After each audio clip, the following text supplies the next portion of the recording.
Trump का जो voter है वो शायद इसीलिए दे voted for Trump because I think he is against Wars, right? No, but he has started conflicts everywhere. He started conflict with his neighboring country, Canada, जो thick and thin में United states के साथ रहा है। सबसे बड़ा conflict उन्होंने ये किया कि वो कहते हैं कि कनाडा जो है it should become 51st state and it's not becoming, तो they have actually made a plan. अभी पता नहीं एग्जीक्यूट फुली हो गया कि नहीं हो गया। 25% टैरिफ लगाएंगे कनाडा के। But they're not going in a war with Canada, right? It's a war of economy. So actually you are destabilizing. So Canada is heavily relying on the exports they are doing to America. So if you are putting tariff on that, so that means if a product is being exported to America for $100 and someone buys there in America for $100, so 25% tariff will be applied. So that means the cost of that product would be 125. So that means it would be sold on by adding margin into that 150 पे चली जाएगी। तो इतने में हो सकता है एक ऐसा कंट्री हो जो जिसके ऊपर टैरिफ अप्लाई नहीं किया, तो वो प्रोडक्ट जो है वो 125 की बजाय अमेरिका में 110 में पहुंच जाए। It's actually a conflict, it's a war of economy that he has started with China and other countries. Even Mexico is another neighbouring country. तो चले वहां तक तो कंपटीशन की हद तक ठीक है ना, बट गाजा में ये कहना कि आप जी वहां से आप लोग चले जाएं और आप नेबरिंग कंट्रीज में रह ले और हम इसको रीबिल्ड करें। नहीं, ये तो इंसान was he to say that? नहीं, यही तो खैर वो है डेफिनेटली। ये एक अलग चैप्टर है। अमेरिका जो है वो दुनिया को कंट्रोल करते हैं और अमेरिका को इस हवाले से कामयाबियां भी हैं कि जब से अमेरिका लीडर है मुल्क के अंदर, दुनिया के अंदर कब्जे नहीं हुए हैं। You know we have a conflict of ये रशिया और यूक्रेन की वॉर इस वक्त चल रही है, लेकिन अमेरिका ने जिस तरीके से दुनिया को इस वक्त को लीड किया है, किसी मुल्क ने किसी पे कब्जा नहीं किया। कब्जा तो नहीं किया, लेकिन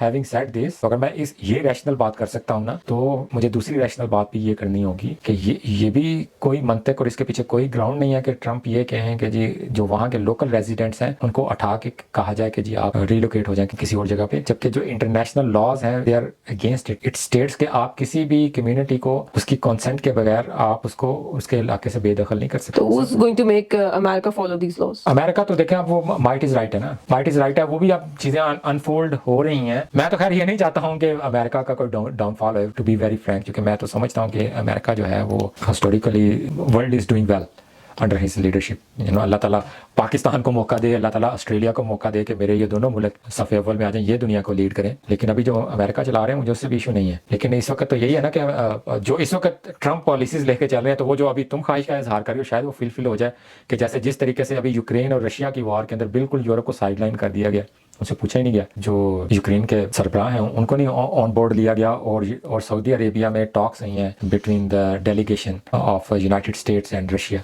और वहाँ पे kind of win situation for Russia.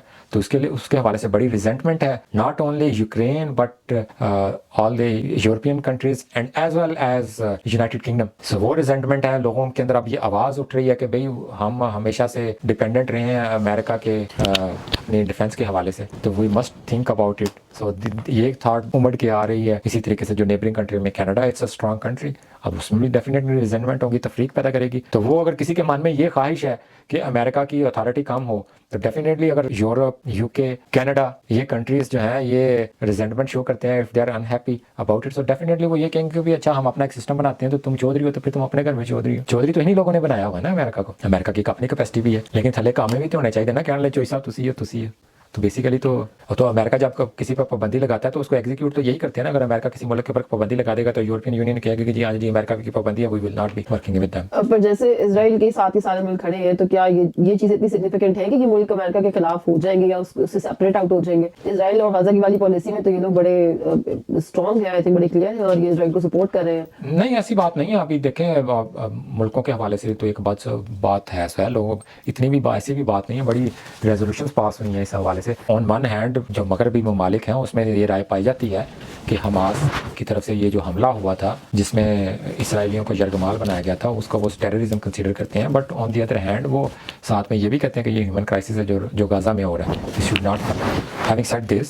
Having said this, जो इंटरनेशनल कोर्ट ऑफ जस्टिस है वहाँ पे जो इसराइल के प्राइम मिनिस्टर हैं उनको कन्विक्ट किया गया या उनको बुलाया गया, चार्जशीट किया गया उसके ऊपर। हैविंग सेड, इसकी बेस के ऊपर अभी ट्रंप एडमिनिस्ट्रेशन ने वो उस कोर्ट के खिलाफ भी एक्शन लिया। मेरे ख्याल से उसको डिसमेंटल कर दिया, क्या कर दिया, it's not coming properly in my mind, but action has been taken against that. So it reflects two things. सो वो जो पॉइंट ऑफ व्यू के जी सारे दुमचुला बने हैं और सारे इसराइल के यसमैन बने हैं, तो अगर आईसीजे की तरफ से कोई कन्विक्शन या कोई चार्जशीट आती है प्राइम मिनिस्टर ऑफ इसराइल को, तो वो फिर नेगेट करती है इस पॉइंट ऑफ व्यू को, जो व्यूज़ जो तुम शेयर कर रही हो उसको। So definitely people are there जो सच को सच कहते हैं, और हमने तो यहाँ पे सोसाइटी में देखा है ना, यहाँ पे लोग सच को सच में कहने से घबराते थोड़ी हैं यहाँ पे। हाँ, लेकिन उसका इम्पैक्ट नहीं पड़ा ना internationally, because what I mean to say कि लोग तो एहतजाज कर ही रहे हैं पूरी दुनिया में, और लोगों को शायद ट्रम्प से उम्मीद थी कि ये इस वॉर का कोई कोई रेजोल्यूशन निकलेगा बेहतर, लेकिन उसने तो वो और ही बात कर दी कि जी आप यहाँ से जाए, दूसरे मुल्कों में जाके बसे, हम इसको रीबिल्ड करेंगे अपने लिए, टूरिज्म के लिए। कि ये जो ट्रम्प बात कर रहे हैं गाज़ा को शिफ्ट करने की, तो फिर ऐसे करें ना, गाज़ा को उठा के अमेरिका में बसा लें। अब गाज़ा में गाज़ा क्यों उठाना है? देखो गाज़ा में से तो मसला तो इसराइल की सिक्योरिटी का है ना। एग्जैक्टली। तो आप गाज़ा पे लगा भी देंगे तो वो जो इंसर्जेंट्स हैं, जो एक्सट्रीमिस्ट हैं, वो गाज़ा छोड़ कर दूसरे नेबरिंग कंट्रीज में चले जाएंगे, then again they would be coming when they get chance, they would again come and attack Israel. सो कितनी अच्छी बात, आप इसराइल को ही अमेरिका में ले जाएं, छोटा सा तो है इसराइल। और जब आप कह रहे हैं कि जी आप कनाडा को आपने साथ में लाना है, कितनी बड़ी स्टेट है कनाडा की, इतने से लोग हैं, तो उधर बिठा दें और देखें कितना सुकून है, पूरा का पूरा कॉन्फ्लिक्ट खत्म हो जाएगा। और वो लोग जो है कितना, और अमेरिका के लिए कितना बेनिफिशियल होगा, कितना एड करता है वो इसराइल को, कितने बिलियंस ऑफ डॉलर्स देते हैं tax payers of United states. आपने उनको अपने पास से बचा लिया, कितने टैक्स पेयर्स के पैसे बच गए। और फिर अच्छा मशवरा दिया। और उसके बाद आप ये देखें कि आपके पास, आप ये देखें ना, अब आप कनाडा आपके साथ जुड़ जाता है, you are able to annex Canada with you, you get a few people compare to the land that Canada है पोजेस। सो इतनी लैंड के ऊपर आपको मैन पावर की ज़रूरत है, तो देखिए कितनी highly skilled man power America को मिलेगी, leader of technology in everyone, अगर इसराइली अमेरिका का हिस्सा बन जाते हैं। सो इससे बढ़ के तो डील अमेरिका के लिए नहीं हो सकती है। ये तो ट्रम्प क्या कर रहे हैं कि जी वही जो बिल्डर डेवलपर की तरह प्रॉपर्टियाँ बना लो, कर लो।